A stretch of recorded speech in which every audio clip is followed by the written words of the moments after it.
Good day. I'm Colonel Jerry Morlock, the Director of the Combat Studies Institute. You're about to use a video series which our instructors have prepared for the sole purpose of improving your presentation of M610, The Evolution of Modern Warfare. We've taken care to make the course that you teach as similar to the one taught at Fort Leavenworth as possible, and choose to add these tapes to your libraries in order to give you every advantage as you prepare to teach this new course. These tapes are similar to the weekly train-up sessions which we utilize to prepare our instructors here at Fort Leavenworth. My intent for the tape sessions was to provide you insights and tips on ways to approach the lessons of M610 that were not available in the instructor notes. I've drawn various instructors, military and civilian, into the sessions based upon their specific expertise and historical background. They were asked to just talk to the lesson structure and content, giving you some additional information on the historical context and differing views on how to approach the lessons. These tapes will provide you a wealth of knowledge and direction that will significantly improve your readiness to teach our new history course. One word of caution regarding how to use these training tapes. They are not designed to be substituted for your instruction during the individual lessons of the course. As instructor preparation tapes, train the trainer material, if you will, they are inappropriate for direct instruction to students and are not intended for that purpose. Our intent with these tapes is to improve your ability to lead the student seminars by sharing tips and advice from some highly qualified experts. The Combat Studies Institute stands ready to provide whatever additional expertise or assistance that you may require, and we've included the Institute's phone, mail, and email contact information on the tape if you should need it. Good luck with the Evolution of Modern Warfare course, and have a good time.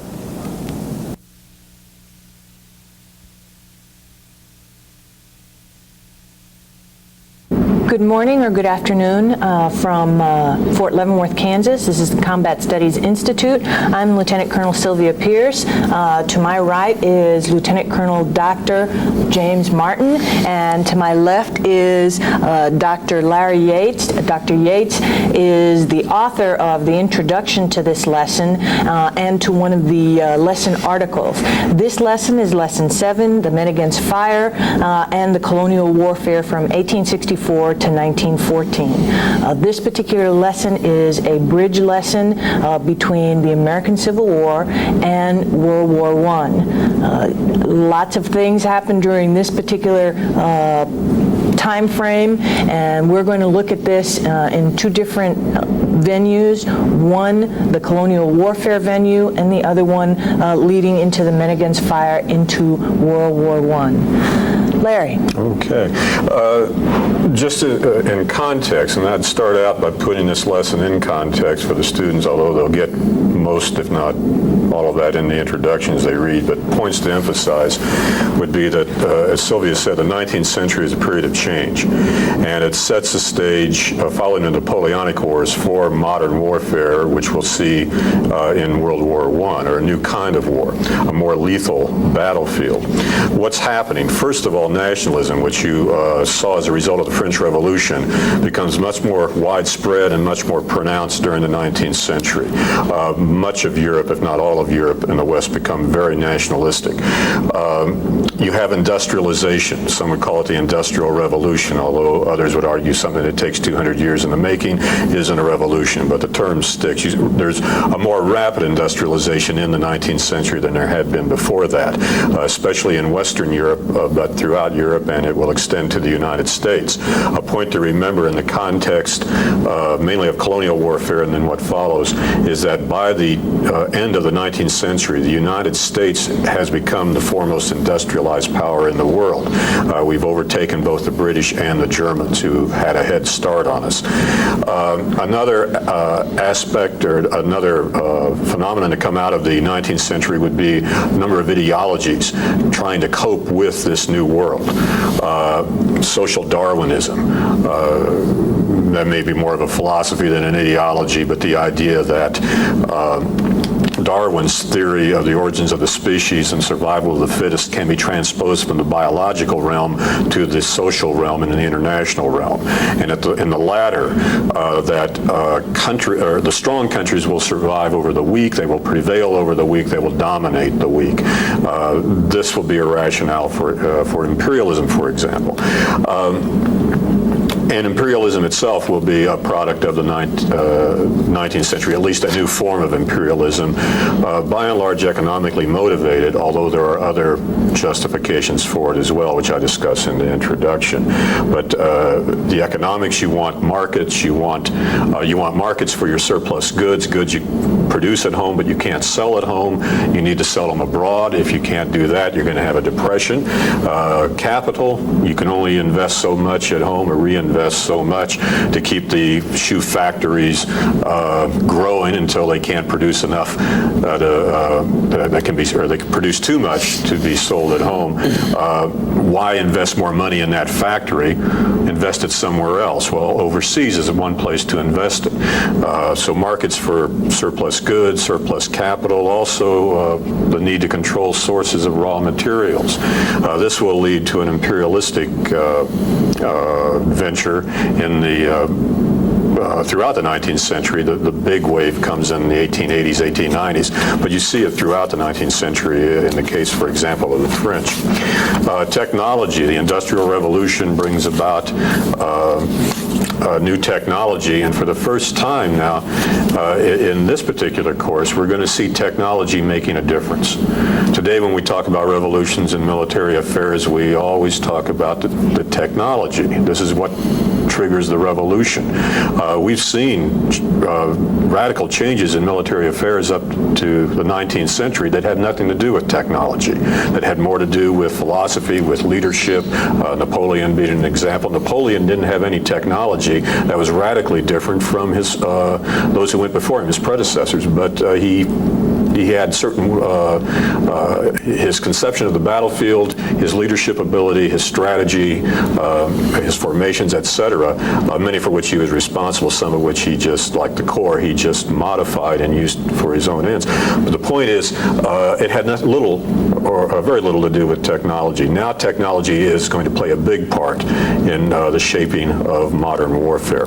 So the 19th century, a very critical period in terms of not only the world as a whole, in terms of the westernization of the world, but also in terms of the military. New ideologies, new technology that will have an effect on military affairs. Now, in one sense where it does, as we've already said, is colonial warfare. Imperialism, the outward expansion mainly of the European powers, although by the end of the century you're getting Japanese expansion as well, Japanese imperialism. But imperialism, colonial warfare is primarily a product of the Western world, Western Europe, and then the United States. And what I would suggest for this lesson, given the readings that you have, is that one, you provide the context, as I've just done here very briefly. The introduction gets into it a bit more, but the background for the background for the 19th century in which colonial warfare takes place. I would talk about the problem. What is colonial warfare all about? Well, it's to establish colonies and then to maintain them, and to keep others out, and to keep the indigenous population subdued or happy, one of the two or both. What policies can you pursue in colonial war? What tactics do you use? And what is the impact of colonial warfare on the military? This is the way I would divide it. Again, context, the issue or problem at hand, the policies pursued, the tactics pursued in pursuit of the policies, and the impact of all of this on the military. So, and just going down some of these points, discussing them in general, and then we'll look specifically at the French in the U.S. The context, again, is industrialization, nationalism, 19th century movements, colonial expansion. The main wave, as I said, started in the 1880s, but the French are at work and others are at work even before that. It's the West, the ascendancy of the West. This is where the West really takes over most of the world. Not all of it, but most of it. And what hasn't been colonized up to this point will be. We're talking mainly about Africa and Asia, parts of Asia. The Western Hemisphere, Latin America, is off limits. The Monroe Doctrine establishes the precedent, at least, or the policy that the United States doesn't want to see Europeans colonize or recolonize Latin America. What will happen to Latin America, that's for another day.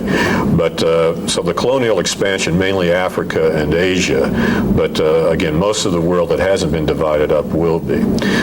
For the military and for the government that runs the military, the problem is to establish a colony when ordered to do so, often over the resistance of an indigenous population, and then to maintain that colony by keeping the locals down and the foreigners out.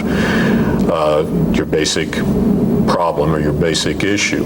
The policies for doing this, you can you can divide them into the harsh policies, the benevolent policies. This is what the way the United States described them at the turn of the century. We used plain English back then and not jargon. So the harsh policies simply meant subjugating the population, making the locals accept colonial rule, even if they didn't want to, and in many cases they didn't. It's a policy of raids, of burning villages, of punishing those who resist, but using force to establish your colony. The benevolent approach was to try to convince the local population that they wanted to be a colony, that being colonized would work to their benefit as well as the benefit of the mother country, meaning the colonizer. You would build an infrastructure, you'd set up a marketplace, and you would convince the locals that they would be better off under French or U.S. or English or German or Italian rule than they would be on their own or under their current situation. So today, the programs we would refer to as nation building, civic action, civil affairs. This is the benevolent approach. In most cases, you get a combination of the harsh and the benevolent. It's a question of which is going to have the emphasis and at what time. Generally, early on, if it's a combined approach, the emphasis will be on the harsh policy because you're setting up the colony over resistance, and then over time you try to convince more and more people to go along with it. So, and the benevolent approach will take precedence over the harsh approach. But it just depends on where you are and when you're there. In some cases, the French will use a harsh approach throughout. In the case of the Philippines, it'll be a mixed approach with initial emphasis on the benevolent, then it goes to the harsh, and then back to the benevolent. So the main thing is there are two different approaches, and you will see generally a combination of the two in one form or another. The tactics used in colonial warfare, we can go on forever on this, but we'll try not to. They tend to be unconventional. And the problem here is that initially, at least, the armies going in to colonize an area tend to be traditional armies, conventional armies. European armies that are used to fighting on a linear battlefield against a well-defined opponent, and you simply exchange volleys, etc., and then charge or defend until one side prevails. But they're used to traditional warfare, large units, big formations, volley fire, etc. In the local situations that they find themselves in colonial warfare, these tactics are often very inappropriate. Often there is no enemy out there. In some cases there are. There is. But at any rate, in many cases, the enemy, meaning the indigenous population, will break down into small groups that will engage in raids, will attack supply lines, ambush, this sort of thing. Very unconventional tactics. They will not engage you in a pitched battle, European style. And if you're to prevail, you have to adapt your tactics. If you try to approach these small guerrilla-type groups in a conventional way with large columns on a conventional battlefield, it isn't going to happen. You're going to be ineffective. And so the European powers, where they confront this sort of enemy, will adapt their tactics to it. Smaller units, flying columns. They will also employ raids and ambushes against a guerrilla-type opponent. They will adapt, in other words, to the local situation, to the people, and to the culture. And also keep in mind throughout this, the military, while it's fighting the colonial wars, the military is part of the larger effort, which includes the political, economic instruments as well to colonize a given area. So the tactics generally tend to be unconventional. Occasionally you'll get that pitched battle, but more often than not you're going to have to adapt by adapting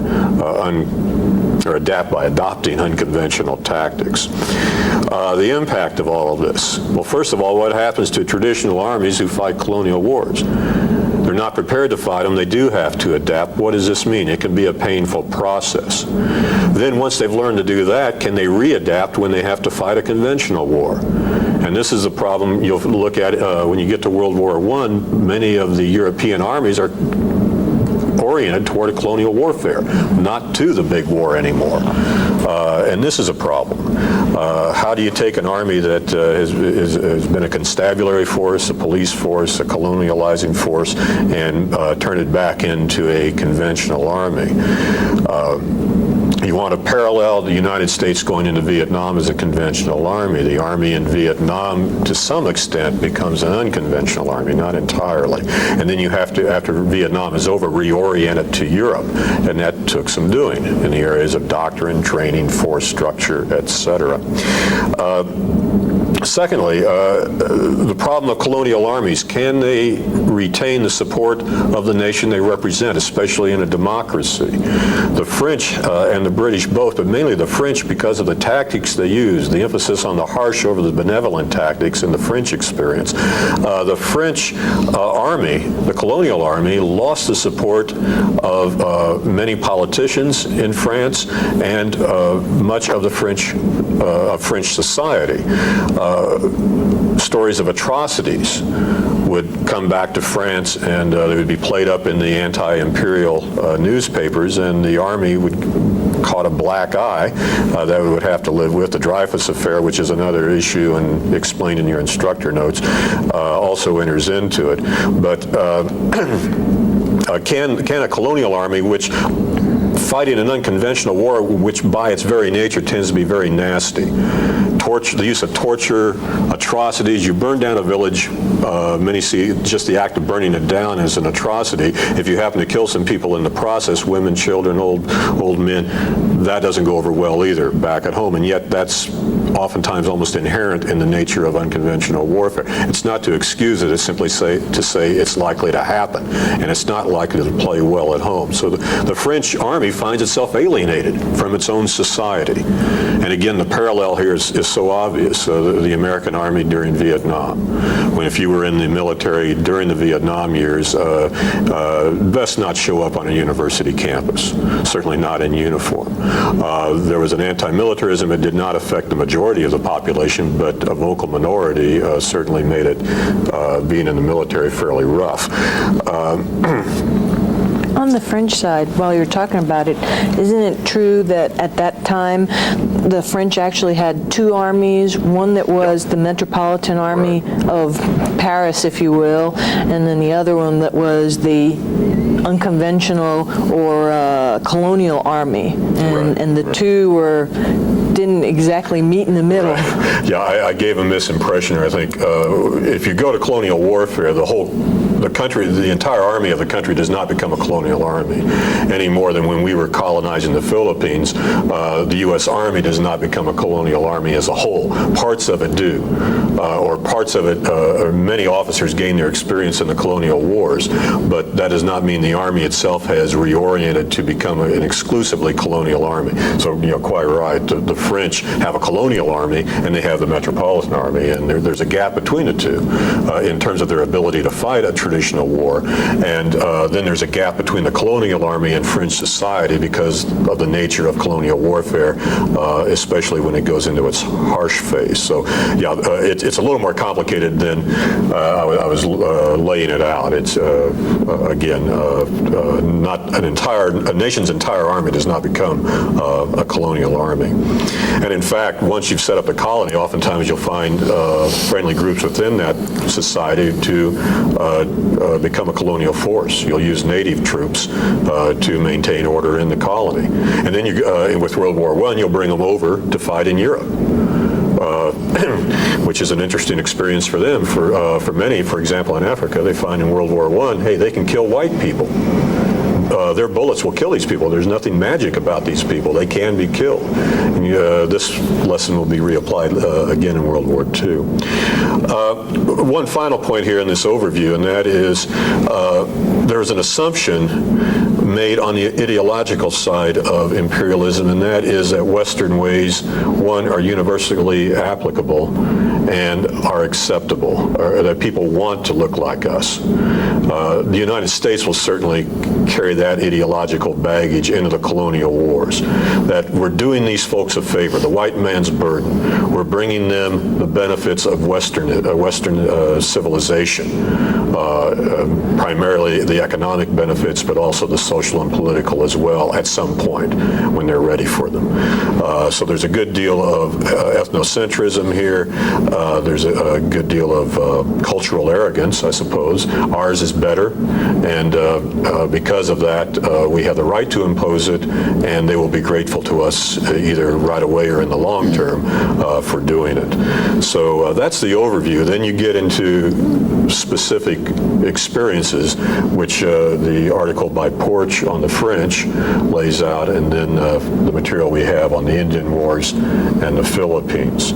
So any comments on the general approach before we get into specific? I guess the first thing that I'd make is that, I mean, just about now, the British are handing over Hong Kong to the Chinese. I mean, one of the last bastions of the period that Larry talked about, where the European Western nations dominated the world, this summer comes to an end. Kind of closes an era, actually. If there was anything left of the empire, that was it. And it's gone. But I think you can use that to highlight what Larry's talking about here, and taking a Chinese population and making them British. Piece I saw in the news this morning that talks about how high dollar land prices in Britain, I mean, things are just being snapped up from Chinese who grew up in Hong Kong but think of themselves as British because of the colonial empire, and are now moving to England because they don't want to stay there. They want to stay on the British side, not on the Chinese side. So that just occurred to me. That kind of, articulates what you're talking about with an example. Yeah, very much. I'm sorry, go ahead. Well, I was just going to go on and say, to take off on something Larry said, when I teach this block of instruction, I also happen to be a student of guerrilla warfare, just from a little different period. And I really think you can do more than just examine Gallieni, Bugeaud, Latte. You can use how they deal with it, and they have different techniques of dealing with it, to show how there's no one way to deal with irregular warfare. It's very situational dependent. But understanding the culture of the folks that you're fighting against, or the people who inhabit the area you're fighting, is a big help. And you can use this as a bridge to talk about, like you said, Vietnam, because we certainly don't understand the culture as we go in. We make some mistakes early on in how we're going to deal with these folks. And much of it has to do, I think, with your discussion of how we look at America or the Western world as how things should be. We don't understand why other people aren't like us. We want to make them like us, like we tried in the Philippines. And it's It's what Robert Asprey calls in his book, he calls it an ignorance of arrogance, where, you know, we think everybody ought to be like us, and we don't understand why they are, why they're not. And understanding that, I think, gives you a big leg up as a military commander in trying to deal with irregular warfare, because it brings you from at least the correct base where you have to, what do you have to do? You have to identify your enemy and what their strengths and weaknesses are. And they have a tendency not to do that. And we see that with the French. We see it with the Americans as we deal in the Spanish-American War. We see it in the Indian Wars. There's certainly an arrogance there with this whole colonial empire piece that plays into it. And I think you can use that to deal with your students. Gives you a lot of different directions to go, whether it's Vietnam or wherever it is. It could be Bosnia. You could bring that in. How do you deal with the Serbs versus the Croats versus the Bosnians?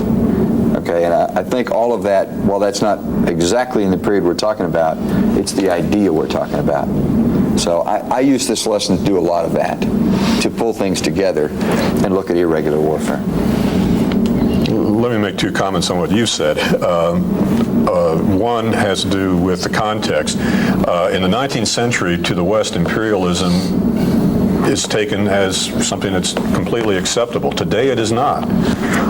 The big watershed is World War II, and that will come later in your studies, but it's World War II that really begins to break up the colonial empires. Decolonization takes place rapidly after World War II, and today the United States could not embark on an openly imperialistic venture without great critical debate within the country, and in fact it simply won't float. The context has changed. Our views toward other races, other peoples have changed from what were today would be racist views of the 19th century. White people are superior innately. If I were a university professor at Harvard in the 19th century, I would be telling you that as a scientifically proved fact. We don't believe that today, at least most people do not.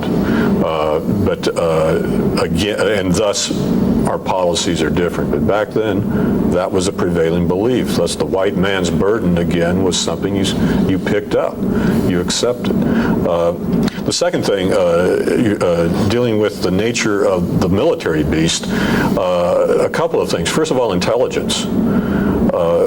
Those writing on the small wars or colonial wars, the argument is the first thing you need is well, and you could argue this of any war, I guess, the first thing you need is really good intelligence, but intelligence for these kind of wars is often different in the questions you'll ask than for traditional warfare. In these wars, as Jim says, the culture is tremendously important. Knowing the people and how they're divided, how they interact, what their perceptions are.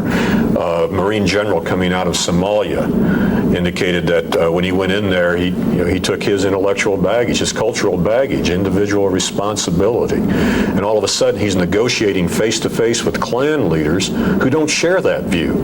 Their culture is based upon, or part of it is based upon, the idea of communal responsibility. As he put it, if you steal a cow, if an individual steals a cow, his clan has to answer for it to the clan from which he stole the cow, and the elders of the clan will get together to work out a settlement or not, but it's not an individualistic society. And yet that was the baggage this Marine general took in, and he said it was an eye-opener to find out that the culture was different. He said we're not good at cultural intelligence. For these kind of wars, you have to be. And this applies to the 19th century colonial war as much as it does to Bosnia, Somalia, Haiti today. We need to, the intelligence side, we not only need to know where the weapons are and who has them and who the enemy is, you need to know the culture and the people. Also, what Jim said about the nature of colonial warfare and unconventional war, the context differs from country to country, and within a country from location to location. And this is perhaps a lesson of the Philippines, and an article which you don't read, so I'll just mention it. There's a book and several articles by a fellow named Brian Lynn, and his argument is that in the Philippines, counterinsurgency by the United States begins to work when it's applied at the local level, meaning the town and village.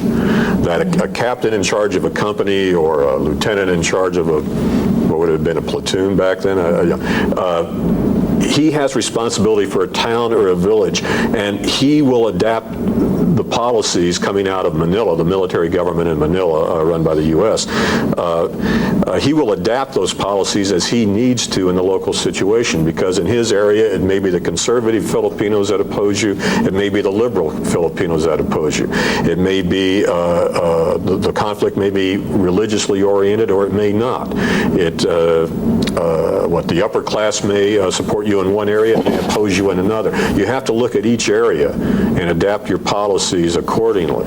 So it gets to be very localized, it gets to be very decentralized, and there's a great deal of responsibility on the small unit leader to adapt. One overall policy, whether it's benevolent or harsh, may not provide enough of a guideline to make it work at the local level. And additive to that, this year I had a Filipino officer in my class, Lieutenant Colonel Mac McClung, and he read the Lynn article and said that, he said, you may find this hard to believe, but when we originally started fighting against the communist insurrection, the insurgency in the Philippines, which they're still fighting today, he said, we tried to do it the way you first tried to do the Filipino-American War, until we realized that we, above all, should understand the culture of the people we're going against. And when we started to take it down to much smaller levels, say, well, look at this province, not the entire island, then we were much more successful. He said what Lynn says is exactly what we found, that if we would follow the second American model, not the first one, that we would be successful in dealing with our own insurgency. And I think that's important, because today our small unit leaders are the ones that are going out there, and they're the first interaction with the Bosnian Serbs or the Muslims or the folks in Somalia. And so we have a second lieutenant, first lieutenant, captain on a very small scale that are the ones that are influencing. We did the same thing in Vietnam later on, where we went at the small level, and it did make a difference if you could affect one village and take care of one village. So I mean, we have a track record, if you will, of this. The problem is that this goes against the whole trend of the West. What's going, again, this gets back to the 19th century and in this case the 20th as well. What's the trend? The trend is towards centralization. Whether it's political, bigger government, economic, from small businesses to corporations, it's toward centralization and the term rationalization, streamlining, making more efficient. And you do that by getting bigger, by combining. And we're saying in this kind of war that doesn't work. You know, a centralized military policy isn't going to work, because unless it's so general that the small unit leaders can take out of it what they need to. If you try to be too specific at the higher level, more than likely you're not going to succeed, because the general policy will not apply to so much of what to which you're trying to apply it. So this idea of approaching colonial warfare or unconventional warfare from a localized perspective, again, runs counter to the historical trend in the West, which is to centralization, bigness, growth, and coordination from the top. Yeah. It runs counter to the other things that we'll get to in Men Against Fire, larger armies, an offensive doctrine. Those things are what is being taught in the schools, like, you know, the equivalents of the Command and General Staff College, even though during this period, the schools are just being born in all the Western armies. But you're right, how to fight unconventional warfare is on the small scale, whereas everything that's being taught is on the large scale, and you have this dichotomy. Okay, which do we use at what point in time? And that's very hard to do. And that's true. If you look at Andrew Krepanevich's book, The Army in Vietnam, you know, it's trying to get unconventional warfare through the Army, or even today, with what we call operations other than war, a term that's about to change, just to something else just as vague in general. Again, there's a resistance to that. You want the big Army to fight the big war. The problem is throughout most of our history, it's this sort of issue, whether it's colonial warfare or small wars or interventions. That's what the military does most. You've got to be ready to fight the big war, but this sort of thing is more than likely what you'll end up doing in your career. And it takes a different mindset and a different approach. The Indian Wars, now, this is just stuck into the lesson. We don't colonize the West, or do we? So when you look at the Indian Wars, one question you might raise with the students and use as a basis for discussion is in what way do the Indian Wars look very similar to the colonial wars? Are they in fact colonial wars? And then how are they fought? And again, as in the colonial experience, you'll find both conventional and unconventional warfare. In some cases, conventional warfare, 3 converging columns, works. In other cases, it's a recipe for disaster, down south especially against the Apache, where Crook will adopt unconventional tactics to go after them. It's a mixed bag. It's not simple in any of these cases, but there are trends that emerge, and one is that very rarely do you fight a traditional conventional battle on a traditional conventional battlefield. So again, a comparison of the U.S. Indian Wars to colonial warfare, even though we generally don't think of them as colonial wars. Good point. Any other comments? No, why don't we move on? Okay. Let's talk men against fire. Up until this point, we've really looked at the colonial warfare piece in the U.S., in Western Europe, and Western Europe is really colonizing Africa. The United States, you can argue that it was colonizing the western part of the United States, and then the Philippines, Cuba, and Puerto Rico. During this piece, as we move to this Men Against Fire piece, we start looking at different things. We start looking at industry, which has just grown dramatically, especially in the second half of the 19th century. We look at, as you said, different ideologies, social Darwinism that we look at.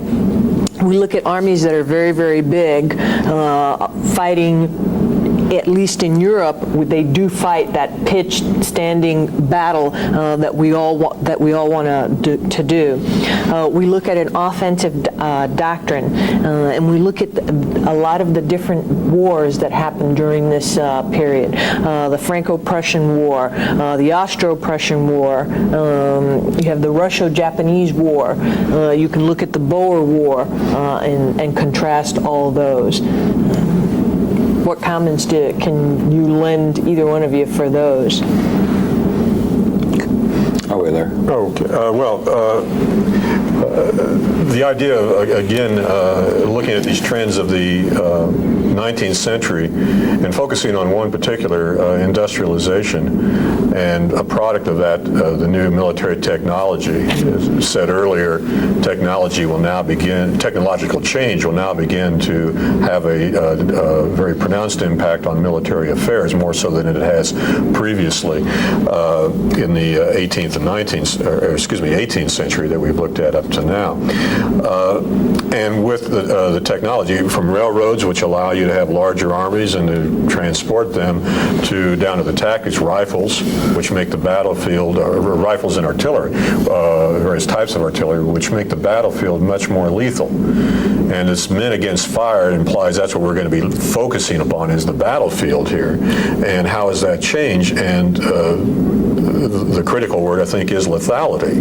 It's become a much more deadly place on which to conduct your affairs.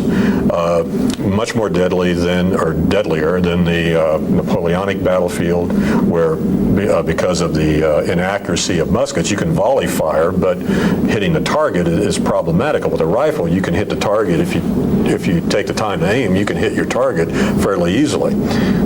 Maybe overstating that, given the confusion of the battlefield, but in in theory at least, the rifle is much more accurate and of longer range than the musket. That's a fact. The theory is whether or not it's actually more lethal. But you've got this problem of lethality, and the question then is, how will soldiers or troops survive on a more lethal battlefield? What do you have to do? What tactics do you have to adopt? What position do you have to take? Is the offense better than the defense, given the new technology? And if the offense is better, what should you do? How should the troops be? How should the units be organized? How should they be? How should the tactics be set up for a more lethal battlefield? And we saw in the American Civil War adjustments being made, looser formations, skirmishers in much greater numbers than you had in the Napoleonic Wars. You look for cover. You just don't march shoulder to shoulder across a field. You take off, and when you need to, you go to ground and find cover. And you can stay down thanks to the fact now you've got a cartridge you can load while lying down. You don't have to stand up to take out your powder horn or your whatever, and all of those mechanics of loading a smooth bore musket. But now you've got a rifle with a cartridge. You can do that from the ground, and so many people go to cover. The thing is, you've got to adapt, and the question is, but how do you do it? What's best? Is the offense better than the defense? Well, when you start seeing the results of the more lethal battlefield, for example, in the Russo-Japanese War, you would tend to the conclusion that to be on the defense is to be in the winning position. You can slaughter anybody coming at you with rifles and later machine guns. By the time the Russo-Japanese War, machine guns and more accurate artillery, you can kill anybody trying to come to your position, and vice versa. If you try to get to the other side, they will kill you. So best to be on the defensive. That would seem to be the lesson, but that's not the lesson taken out of it. Going into the 20th century and into World War I, most of the Western countries are still looking at the offense as critical. And if the battlefield is more lethal, which they all recognize, they weren't ignorant of that, we can find ways to overcome it. And how do you do it? Mainly, technology. We'll simply have more bullets to shoot at them than they at us. And two, morale, or esprit. French elan. Elan. If you're a Frenchman, you can win because you are a Frenchman, and the other person isn't. And so the issue of morale, and this raises the whole issue of people under fire. Can they maintain that esprit? Can they maintain the morale, the willingness to sacrifice that will get them across a lethal battlefield and into the enemy's position? And that's a question what Dupeek addresses, looking at the psychological factors. He calls them the moral factors. Don't read morale into that. Read psychological. When he says moral, he means, well, I guess you're not going to read Dupeek anyway, so if there's a reference to it. There's reference in their notes. If there's reference to it, you'll find a reference to moral factors, but read psychological and not morale into moral. But that raises the whole issue of troops under fire. How will they perform? And how can you get the best out of them? Small units where they can see their leader. Do you lead from the front, from the rear? How do you communicate with them in a battlefield that's going to be very noisy? And how do you keep them moving forward instead of backward or downward, which would be the natural inclination coming under fire, is either to turn and run or to dig in. And how do you do that? Yeah, and the weapon systems that Larry talks about, sometimes it's hard for people of our day and age to understand the changes here. I mean, the European wars that preceded World War I, the Franco-Prussian War particularly, is where you start to see this newer, better artillery.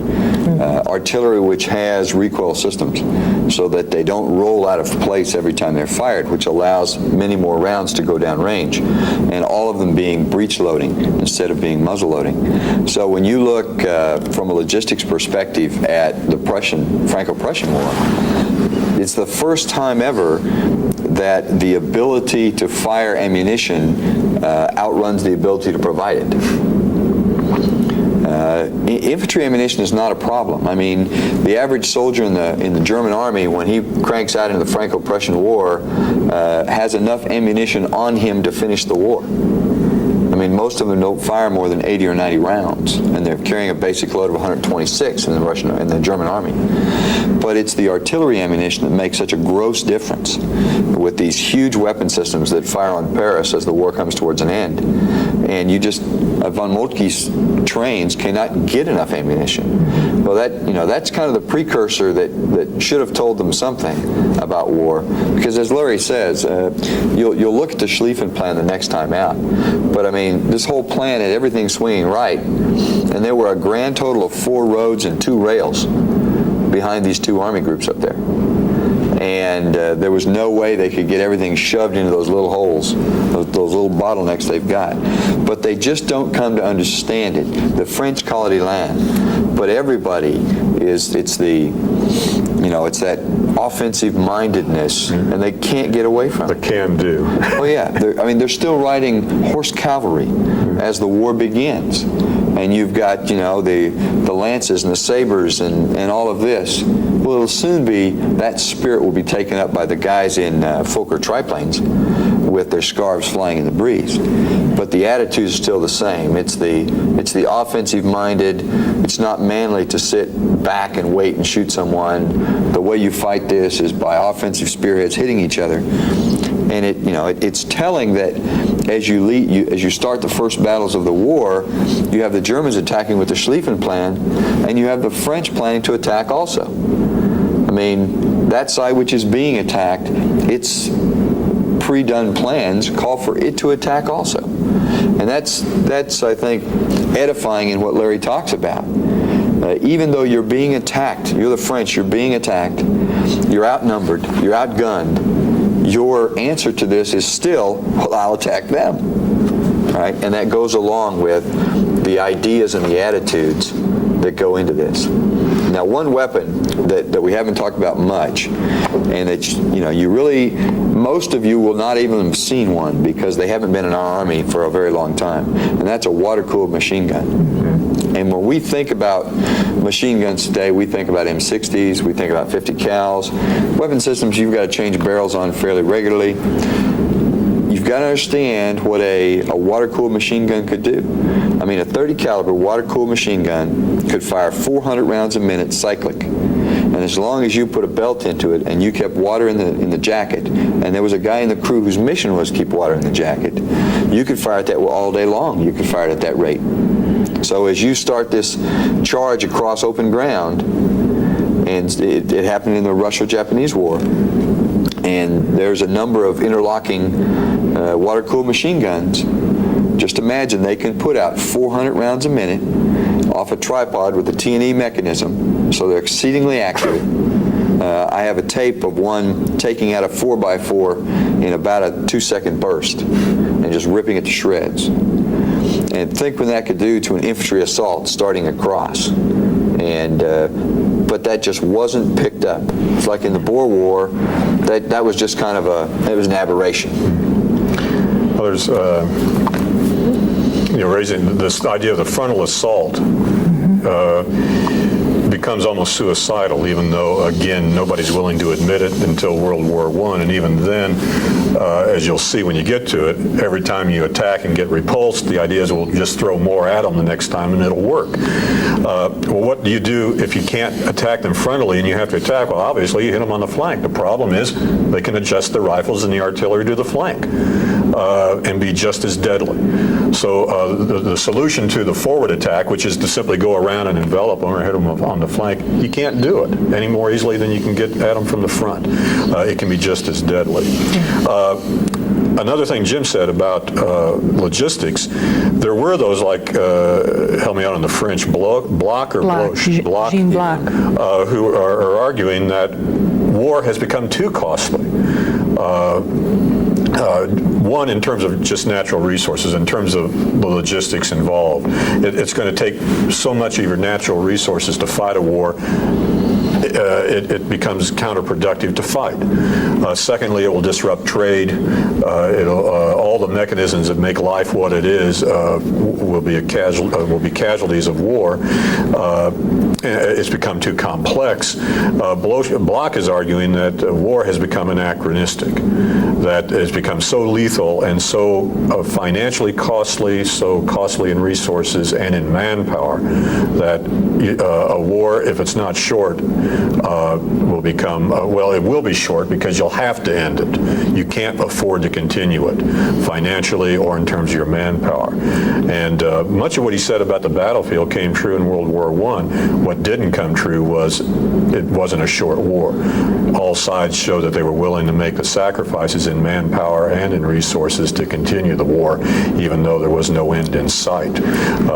But in every other respect, or in many other respects, Bloch was very prescient. The problem is much of what he had to say about the lethality of the battlefield was dismissed because he was a civilian. And the military experts were not willing to listen to that. Yeah. One point on the minute against fire I want to get in here in terms of the teaching method, and that is a question I found that can generate discussion, although the lesson itself, just what does it take to fight, should generate a lot of discussion, is that make a comparison with today's battlefield. What if we had fought the Russians in the Fulda Gap? We have doctrine for it.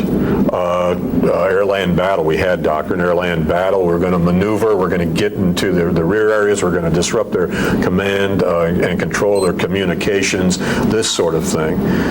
Well, all that sounds great. A highly mobile maneuvering force. What happens when you're in your Abrams or your Bradley and you see that first mushroom cloud from a tactical nuke? You're going to keep going forward, or are you going to head to the rear or start digging down? And many who were looking at the possibility of World War III before ICBMs at least got involved, before you would have a nuclear exchange, but looking at it on the battlefield, many were arguing World War III would look much more like World War I than World War II. It would become a static war because as soon as the tactical nukes started going off, which was more or less built into the doctrine, it would been almost impossible to avoid the use of tactical nukes. Once you start seeing those, you're going to dig in and get the safety, just self-preservation. You're not going to be out there maneuvering around because when one of those goes off, you're dead. I mean, it's not like a bullet. You know, maybe it'll get you, maybe it won't. It'll get you. The fireball's going to take you and everybody around you. And so the natural reaction would have been to dig in or to run, but better perhaps to dig in. And you may end up with not a continuous trench, but a series of dug-in positions in a static war. Didn't happen, so we don't know. But there were those who argue, what would it have taken to motivate people to go out into a nuclear battlefield where you're looking at something of the same question back then when you're having to face rifles and machine guns and more accurate artillery, which you haven't seen before. Now, Larry brought up Yvonne Bloch in the discussion of how war had become so costly it would not go on. And you might question why the leaders of Germany and France had not learned anything from the American Civil War. Okay, a war which everyone thought would be short. The stories of the picnics on the hills over First Manassas, and those stories are true. It wasn't believed going to be the damaging war that it turned out to be. Well, that war is basically in Europe is basically put aside as just rabble running around the wilderness, and these weren't European armies. And much the way Larry talked about how we look at the Filipinos or the Cubans as somewhat less than us, the Europeans look at the American army in the same way, as an unorganized rabble. So while there may have been some lessons on lethality on that battlefield which could have been learned and could have helped the Europeans and take a look at what defense did towards the end of the war, they didn't learn the lesson because they chose to dismiss those people who were not them.